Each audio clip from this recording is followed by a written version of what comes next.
Okay, I'm going to talk about using small punches for finish work, and maybe a little thinning. I'm not at really an advanced I'm not advanced at this method, but these are just some basics that I'm going to show you to try to help you get started and using antler and bone punches and even ivory the right way. I've got an ivory punch in there. I'll go grab it. I'll put the camera off in a minute. This is probably the one I'm going to use for this biface right here. Like I say, I'm not going to finish anything. I'm just going to show how to remove flakes and how antler works when you grab a sharp edge and not a plane, so that your flakes are more predictable. This is one I use sometimes. It was kind of I didn't really, I made it when I first started abo chipping, and there's still some good use in it, but I use this one a lot for finishing, so it's a little bit smaller still. This one's larger, and I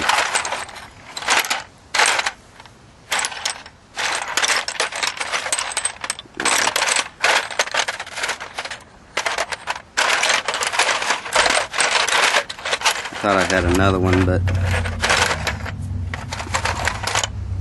here's another wedge. This one's too small. It's too short for me to notch with. I hit my fingers with it, so I like something a little longer.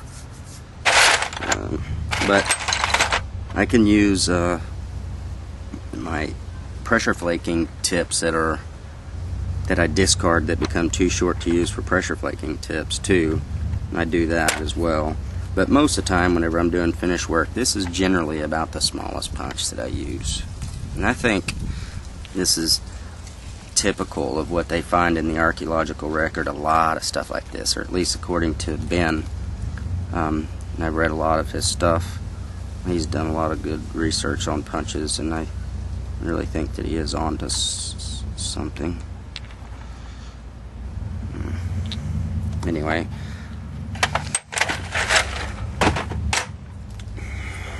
alright, I'm not going to do any major thinning with this, but we'll see. Basically, I'm just going to set up platforms and take flakes from those platforms.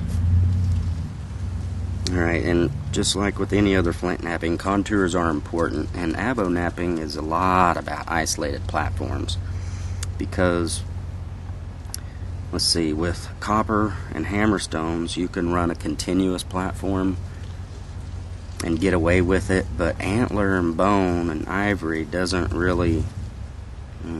You got to give the platform some relief.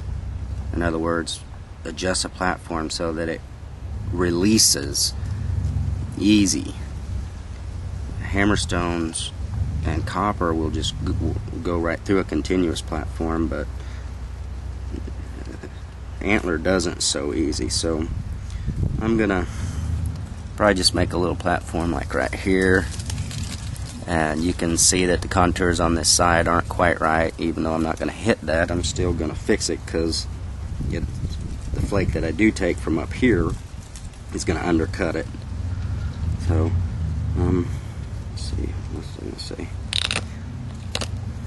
Oh, the antler doesn't like a really low platform. It likes a pretty high platform, and this is really too dull. I think this is a hammerstone biface, and this platform is really dull right here, so it's not going to grab really well. So I definitely don't expect anything good, but it might release. And the angle is borderline steep too. I think, as I say in other videos and stuff, with antler you don't want to hit on a plane like this. It just doesn't work very good. You can't get good results consistently if you do it this way. You might need to take the flake every now and then again, but you just can't get good results consistently if you do it like that.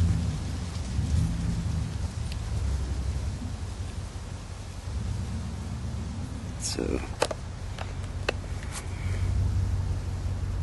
And I don't, sometimes I work off of, you can see the pitting from hard use. Sometimes I work kind of on the shoulders and that keeps it going round, but basically I just use this thing and kind of keep it round, or try to a little bit. I don't want anything super flat on the end, but I use different parts of the punch to get the most use out of it, because I really don't want to ever put a file to it or sandstone. So it's okay to hit, in the middle, not necessarily on the edge. Make a shoulder like you're used to with copper punch or something. This is going to be ugly.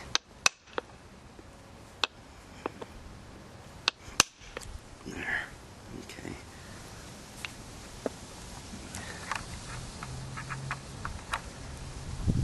Alright, I'm going to put that back on there and show you. It's a little ugly, and remember how I cleaned off this side over here because I said it was going to undercut it? Well, it did. I still didn't clean out enough, but I knew it was good enough for that. It's okay, it just leaves another little ridge for you to clean up after, which I'll just do right now. And when you're using bone tools, like say if I was using copper here, I might take a flake or two moving in that direction to isolate this a little bit before I took that flake. Or I might use this, flip it over and just scrunch it with something to raise the edge up. But with antler you don't want to do that. You kind of want to work opposite of the way you normally think with copper most of the time. So I'm going to move my platform that way, and because I want a high platform, I don't want to do it this way because that's just going to lower my platform. So I'll scrunch it on this side. That raises my platform because that's what we want. Okay. Nothing special, just a little isolated thing. I'm probably could just try to aim my punch in that direction a little bit, but it's not going to go too well because the contours aren't right on this end. There. See, and I didn't hit that very hard. I don't know if you could tell. And one of the ways you can always tell if you've hit it too hard or not is where the flake terminates. It rises up really high, or it'll be really rigid, or no, really tight concentric rings, or a big gouge out. But that one had a real nice smooth, wherever it's at.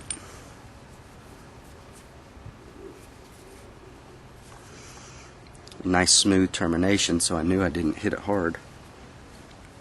Okay. Let's see if I can take some more here. See if I can. Oh, there's a crack here. Can't chip through a crack, so you got to get rid of it. There's that. You can see the seam there. Now I'm going to try to clean off some of this right here. I'm scrunching because I want to knock away the thin, loose flakes so that my antler gets a good bite. And it takes some practice, some adjustment to be sure and get the right kind of grab and the right height and all of that stuff. But if you notice, I'm not using any braiding whatsoever. This is the only thing that I use really to get through it. And this is going to be kind of tricky. I want to set it up, and I don't know if I can get through that hinge or not. I'm tipping it up because I want some support on the flake.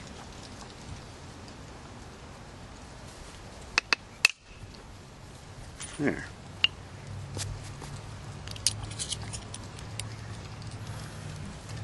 Okay. Alright. there's where I made my platform, and I had the punch. I didn't have it on the edge or anything like that. That changes the angle of initiation. I just had it kind of high up there like that right there, and I supported the backside of it on the leather. Took off a nice flake.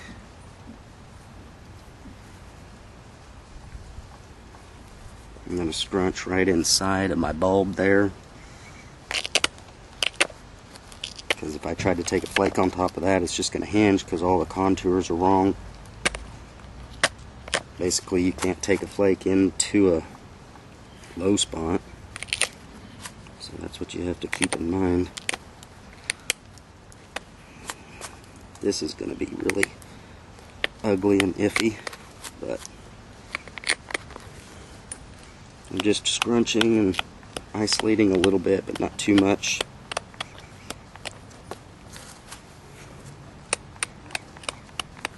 I'm thickening that edge by the scrunching. Okay, this is kind of in a little really low spot that kind of makes a really wide punch would... Oh, wait, that fits right in there.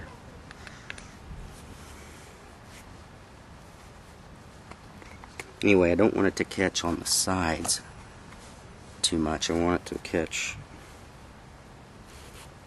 you know, where you want it to catch. Make sure you're making contact where you want to make contact. There. Okay. Now, take a couple small ones here. I'm doing a lot of talking and not much chipping, but this is a how-to, not a show-me. So, alright, I kind of got something isolated right there for in here, a slight hump that you can see. So, I'll scrunch, isolate, make sure everything's right before you hit it, because if it's not right, it's not going to matter. You're going to hit it and it's just going to be ugly, so there ain't no sense in hitting it if it's wrong. Alright. I scrunched away all the thick stuff. I really hope you can kind of see that it's dull, but not too dull. And that's just from using the bone, scrunching it. Maybe if I turn it to the side a little bit too. I'm kind of in the shadows now. The sun's going behind the tree. Alright, now I'm going to put it... Let's see if I can get better close up. Oops.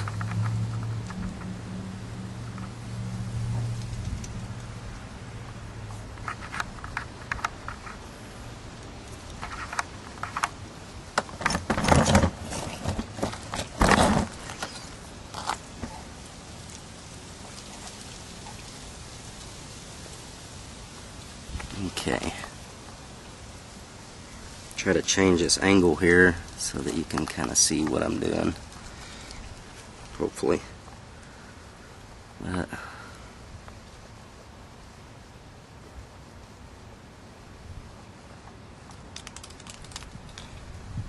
probably can't see that too well.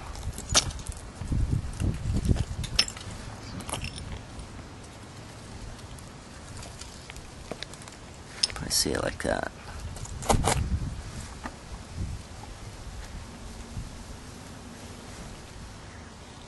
You don't want to press down too hard, so you'll get some ugly things happen to your flake a lot of times.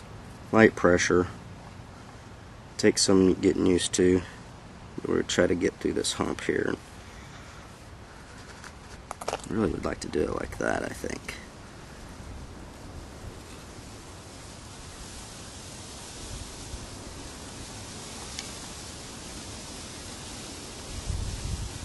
Kind of got it right in the middle of my punch. Should be a good flake. There, yeah.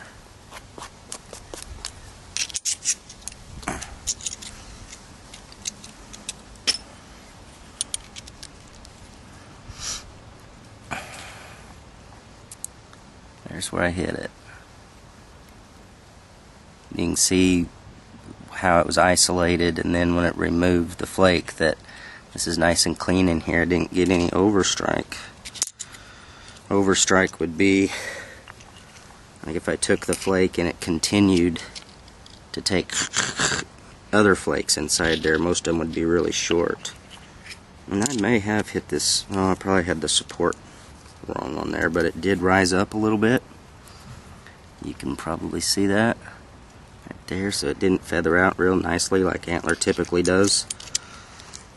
One of the ways you can get around that is to, instead of having the bag face flat where the flake is making contact where the flake is going to come off of the biface and the leather, then raise it up a little bit so that the flake comes off in air. Let's see if I can set one up like that and try to show you.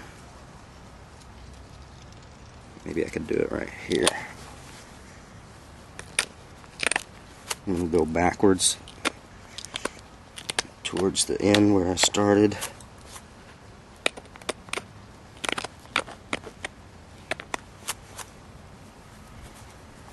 And see if I can raise it up a little bit.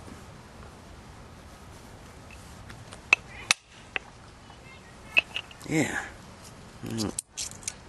Still raised up a little bit, but still a nice flake.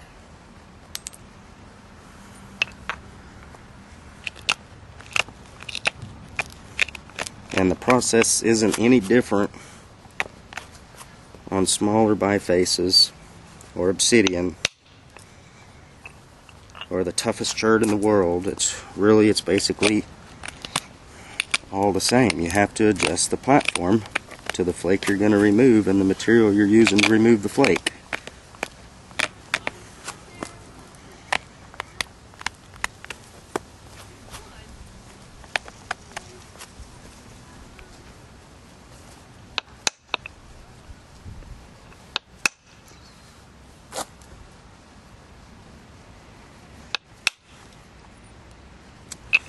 It's a nice feathery flake.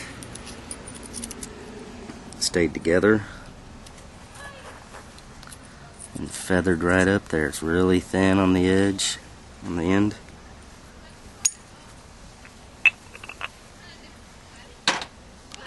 Alright, I'm going to go get my ivory punch and I'll be back.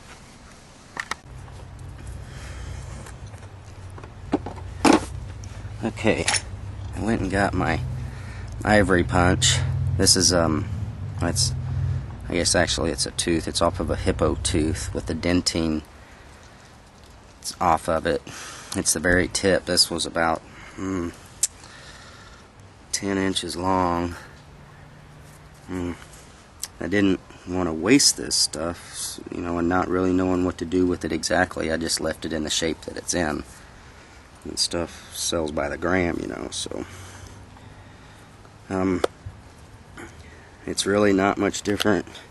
I recommend, you know, if you want to get used to your tool, scrunch on it and take these little flakes like this that I'm doing, because then you can you get a feel for it somewhat, instead of just banging away like gangbusters and trying to take these big humongous flakes. I'll start off, because I haven't warmed up with this or anything, switching from that antler one. I'm going to start off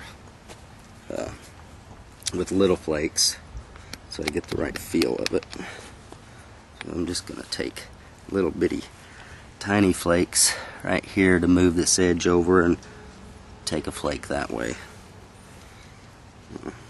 Same thing though, I mean there ain't much different, it just bites a little different, it's a little harder. So you got to scrunch to make sure it's not going to crush. Let me hit it, and then hit it.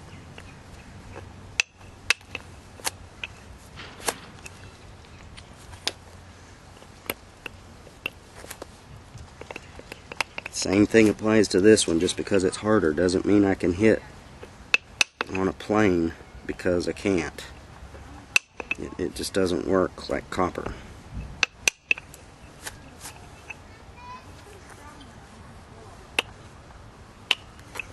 So you need to grab a sharp edge with it.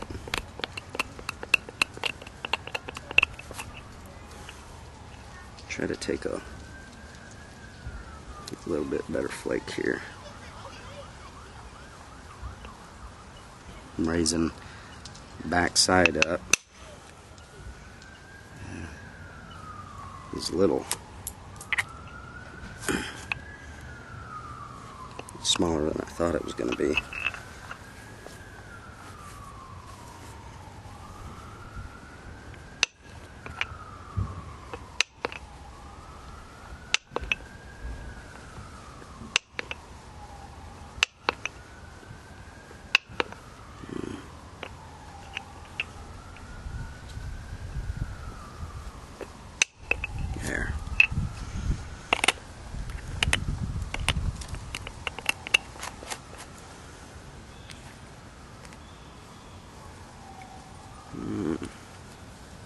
See if I can isolate this a little bit. Ooh, that was ugly.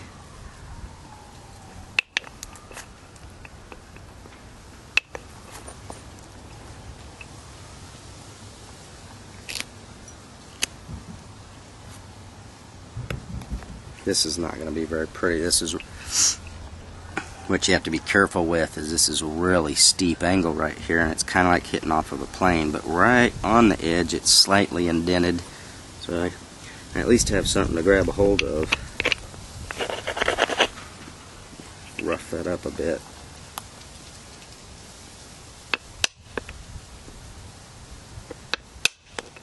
There. You caught that just right. And even though that it looks like I hit it up higher on the plane, I didn't. That's just where it released. I just barely caught the sharp edge. It was right there on the very edge.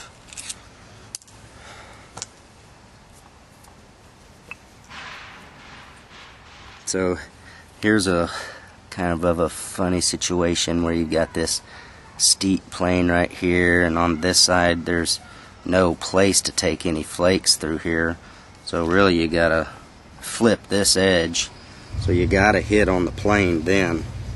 So we'll try it with this ivory, and you just don't want to drive into it. So you can find a place where you can just kind of knock a piece off. It's usually really tricky. The hammerstone would be so much better for this. I can't find a spot. There's a spot I grabbed.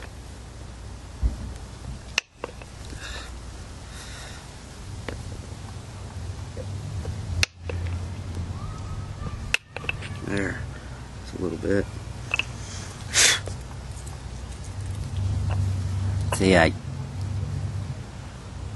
grabbed along this little ridge. Yeah, there, that ridge. And just punched straight down, not into it at all. And I got something right here I can work with and go backwards. But I'm going to demonstrate again up on this plane somehow to get through it. I think if I hit up here, right here, right about there, and in that direction, I can probably flip it some more. There's just enough of a small little ridge there to catch this hard ivory.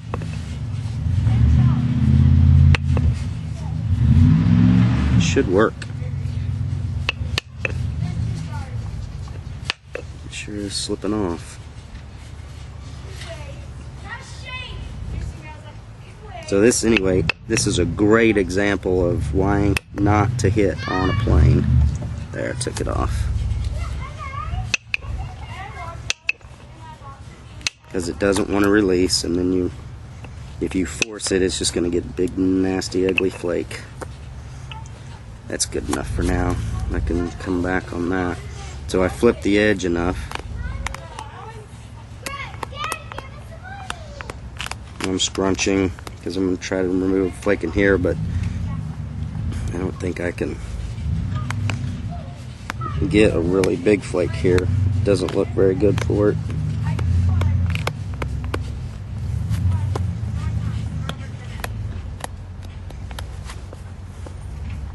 Actually, I'll just take a little flake. And then I'll switch. I want to show you that, contrary to belief, you don't need a harder tool to work on tougher cherts. This is obsidian, mahogany obsidian, and you just hit it lighter. You just don't hit it near as hard. That's the only difference. You got to make platforms a little bit beefier, and you just don't hit it as hard. Same as with copper.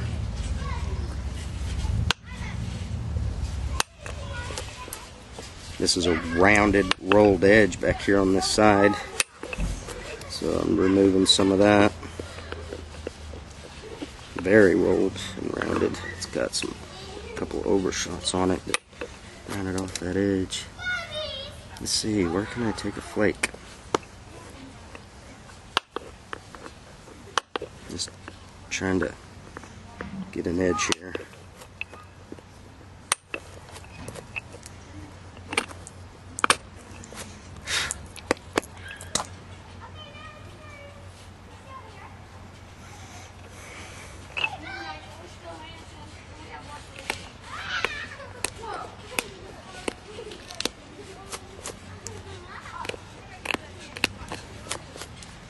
You have to be really careful whenever you're working obsidian, though, with anything.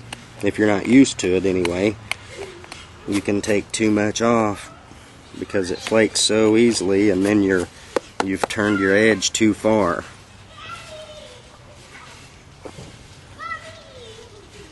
And for antler, bone, or ivory, that's not a good thing, as you just as well saw.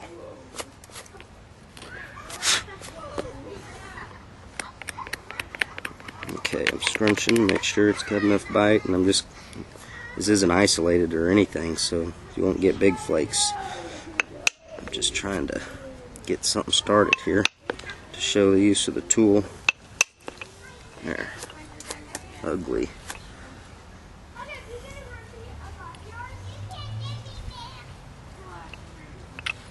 Alright.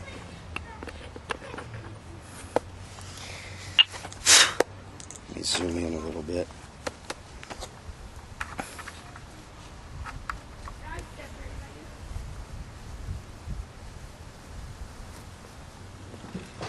I'm going to do a little bit of isolation here to try and get a better flake. I'm going to take this flake off on this side, and then try to hit one from here to remove part of a ridge back there. This is going to be a little, just, yeah. Okay.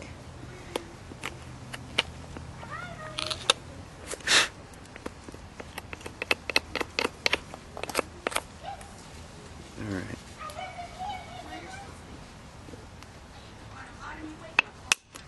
There.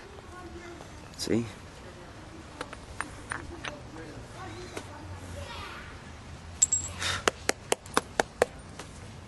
With obsidian, you just don't hit it as hard. It's just as functional.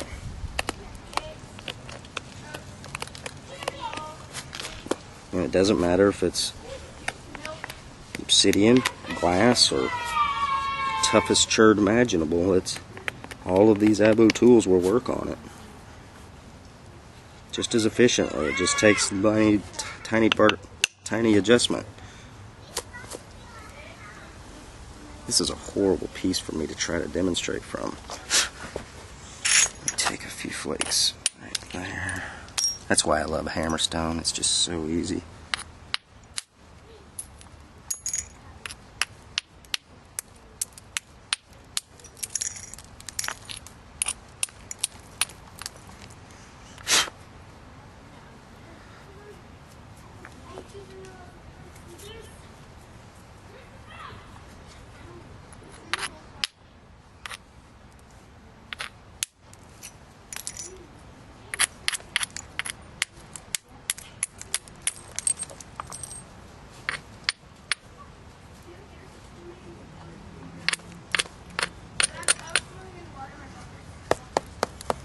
Gives me a little bit of something to play with.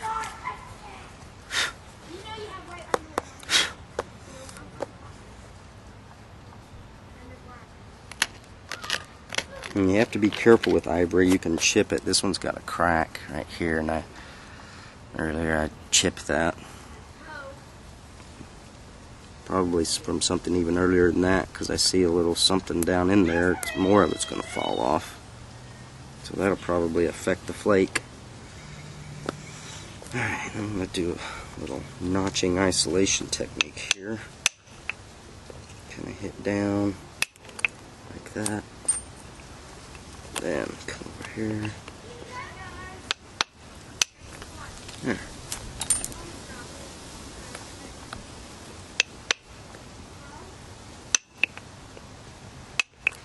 There, a little bitty flake.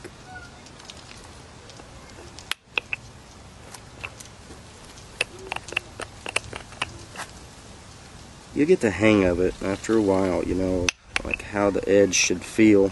Oh, there it went. Okay, I'm done. That piece that I chipped out of there earlier just fell out.